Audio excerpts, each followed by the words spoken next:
Well, if I were to state my full name, it would be William Earl Hutchinson.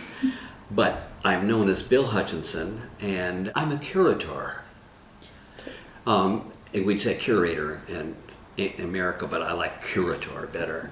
And I was an entertainment producer for my career with the City of Gainesville's Department of Cultural Affairs. But I have since retired from that to be a full-time curator. I got home from the war and was trying to figure out what the world was about because it didn't seem like it was going very well. And I would pick up an artifact or something and say, boy, there's a story in there, as I'm trying to piece together the story. And so flash forward 50 years, I have 3 storage units full of stories.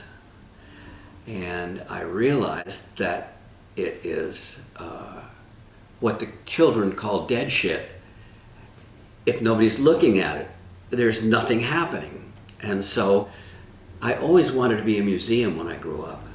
And so I got the chance to get this absolutely wonderful building. I had tried already in High Springs from 1994 to 2004. And it was primarily a listening room with decorations of objets d'art and antiquities and such. But when I came here, I kind of switched it around so it's a museum, but we have performing arts in it too that help to pay the bills and the overhead, you know. Museums are notoriously hard to fund, but you know, so far we're lucky and keeping it open and alive and telling stories.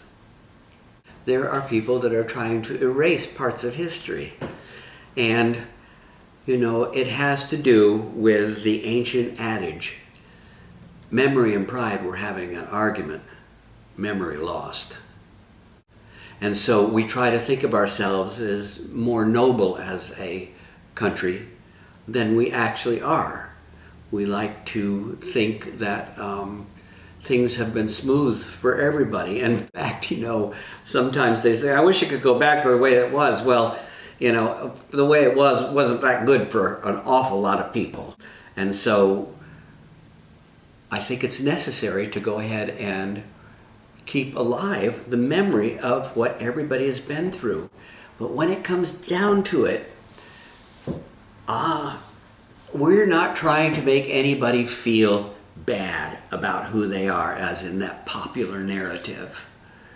We are not trying to make anybody feel guilty.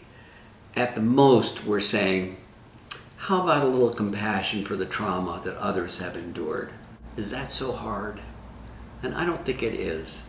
And I think that people are generally very good and kind. And I have a lot of hope for the future